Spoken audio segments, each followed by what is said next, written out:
You're such an asshole. So there's not much I can really add to this except for the basic math and analysis of 50-year mortgages. I know that's the thing.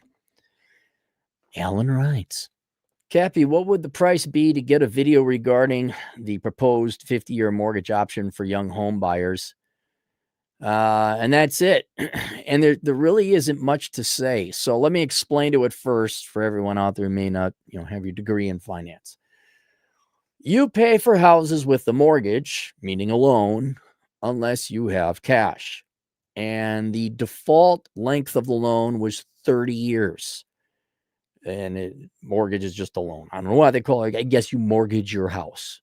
The use of the verb mortgage, to mortgage, means to lend against, to borrow against. And that's not uncommon because most people, just especially when you were younger, even back in the 40s and the 50s, didn't have cash for a house. So you would go to the bank, say, I'd like to borrow some money to build a house. The bank would say, dang, that's a lot of money. And you say, you sure is, shucks howdy, because that's what they talked in the 40s. Totally not Cowboy Bebop. And they'd say, all right, well, you're a young person. You can't afford, you can't pay this back in 3 years or 5 years, like, say, a car loan. So we're going to make it a 15-year loan. And then the bad times came during the Great Depression. And they said, all right, well, we've smoothed the payments out. The standard loan is 15 years, right? And in smoothing that out over 15 years, you make this house affordable. And they got to pay interest on it too. And you got to pay interest on it for 15 years. So there's interest fees accrued in this. But even that wasn't spread out enough. So they came up with a 30-year mortgage where the payments of your house would be spread over 30 years. Yes, you'd be paying even more interest. And depending on the interest rate, there's times like, God, I think my first mortgage, if I were to make the payments for 30 years, I think the interest would have been twice the amount of principal. Anyway, it's kind of buy now, pay later. And housing might be one of those items you want to do, like where it's okay to take debt out because you need to live. Otherwise, you got to rent. So do you want to spend money on rent and not own the house? Or do you want to spend money on the house and pay the bank back with a loan? And then inevitably over time, you accrue equity or partial ownership in your home. Inevitably, you pay off your mortgage and you have a house, a mortgage burning party, which I did. I got my mortgage paid off right up there. I have the paperwork. So the whole idea of increasing the length of the mortgage is to make those monthly payments more affordable to people. And Trump came out with to say, well, I think we're going to have 50-year mortgages. Now, to which I say, oh, really? Because there are, you can find 100-year loans. I think Disney even tinkered around with 100-year bonds. Okay, bonds, loans, mortgage, same thing. It's a loan. And it is not the government who determines what your loan terms are going to be. If it's going to be 15 years or 30 years, is it going to be for a car? Is it going to be for a house? That's between you and me, private individuals. You, a private consumer individual, goes to a bank and say, I would like you, private bank, to lend me money. And the bank will say, okay, well, we have several options. We could do a 10-year loan, a 15-year loan, a 30-year loan. I'm sure if I looked it up somewhere, there might actually be 50-year mortgages in some form or fashion.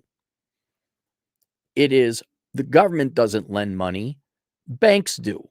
Private people do. We still, at least on paper, have a free market private economy. We do not have a public economy where the government owns everything and the government would lend you money. That would be China.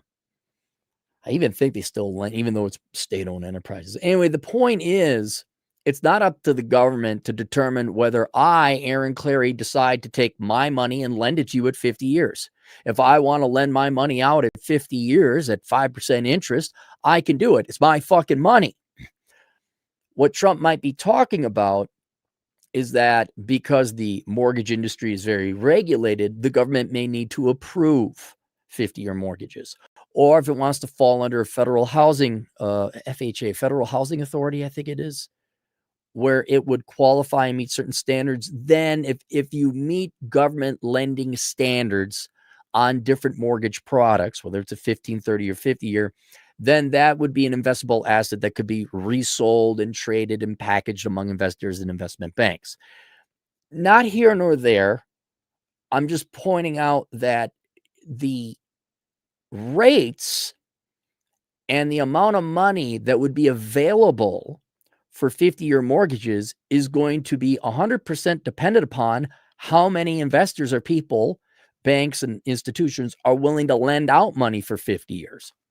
Now, of course, they know that you're going to refinance, but what I want to do is dispel the notion that the government just comes in, we're doing 50-year mortgages now. That's not how it works. You need to find investors who are willing to lend their money out for 50 years at whatever the interest rate may be. The reason now, so that's kind of dispelling misunderstanding number one. So I think what Trump is talking about is that the federal government would give the FHA approval for 50-year mortgages, those of which that would be made could then be bought and sold on the secondary market, irrelevant to the discussion. Because it now depends on how many people and how many banks are willing to lend money out for 50 years. What I want to point out, and this is kind of my main problem with 50-year mortgages, is right now, most of your mortgages are 15 and 30 years. Okay. And the amount of money that floods into the mortgage market is basically relegated to lenders who want to lend money out for 50 to 30 years, right? So there's only a certain amount of people with a certain amount of money that are willing to lend out money for that long. However, if we say, well, now we can lend out for another 20 years for a 50-year mortgage, that opens up a whole other group of people with a whole other amount of money that they're now willing to also lend, right? The amount of money being lent into the housing market is going to go up, which is my main problem with this. Let me ask you boys and girls, especially you college educated ones, what happens when the government, the private company did, now it is the government lending, but never mind.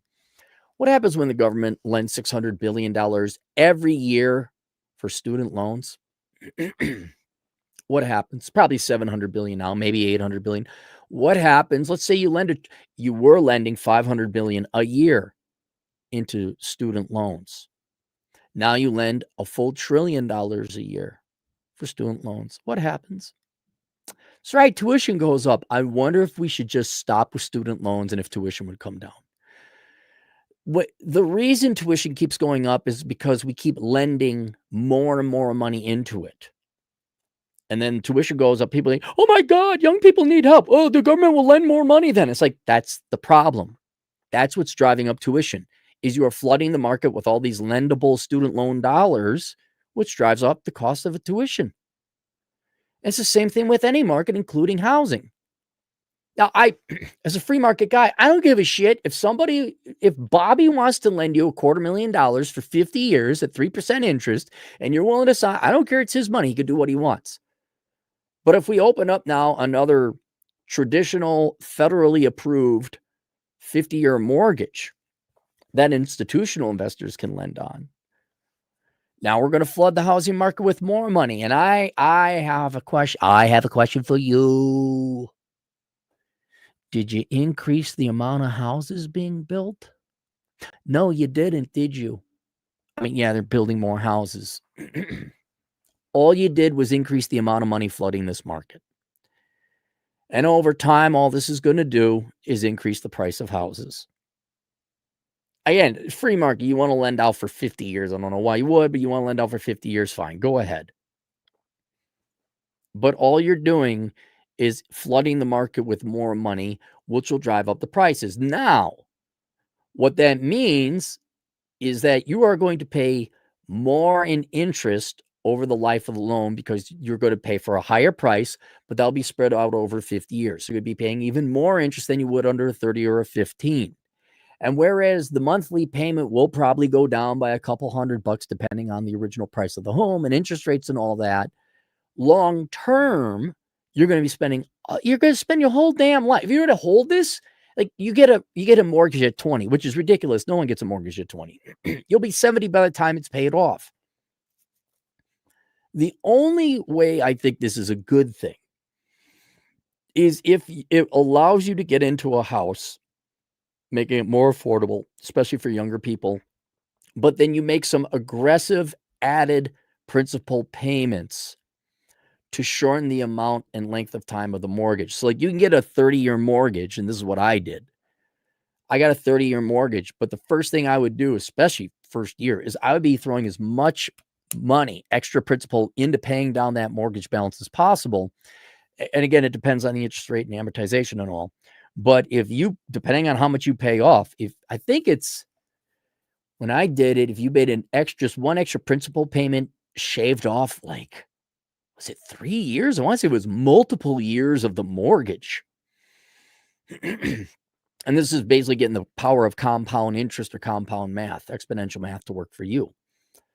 So where it would be a good thing, especially for younger people, is if you got a 50-year mortgage, fine, it gets you into the house, but then you make aggressive added principal payments to shorten the life of the loan, probably ideally to 30 years.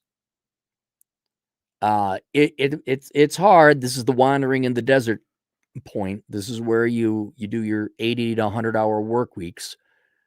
This is where you bust your ass off and pay that principal down as much as possible.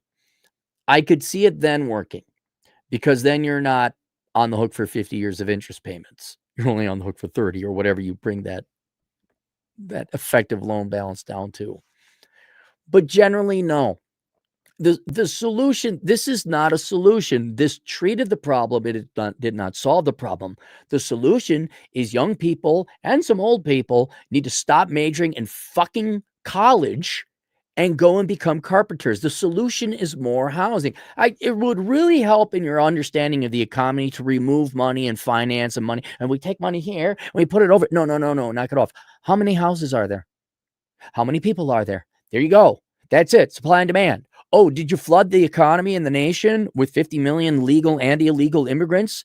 You added 50 million people to the population. You increased the population by 20%. Did you build 20% more housing? No, you didn't. Guess what? Prices go up. How much gas is there? How many people need gas? Did you increase the amount of gas by 300%? Well, there's a lot of gas now and people only need so much of it. Prices go down. Housing. We had 3 generations major in butt plug studies because they hated whatever capitalism or Ronald Reagan and oh, look out, and SNAP and DEI and history and English and journalism, political science, none of which build houses. They don't build anything. Wonder why things all over are so expensive, because you have a bunch of college educated idiots who don't produce a fucking thing. But if we had, imagine if everyone who went to college instead went to carpentry school or the trades, we'd be swimming in houses. And your standards of living would be a lot higher because housing would be very cheap. But no, you listen to these people called teachers who are adult children who have never left school since 5 years old, and they know everything. Hey, white guys, that's how you're going to get, that's going to affect that.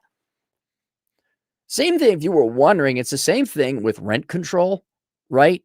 Rent control doesn't increase, right? For you New Yorkers who think your socialist mayor is going to solve these problems. I don't care what the fucking terrorist says. Okay? Making things free, you can make all that money. You can make it free all you want. It's not going to increase the amount of housing. You need to increase the amount of housing. That's the only way to lower real effective housing prices.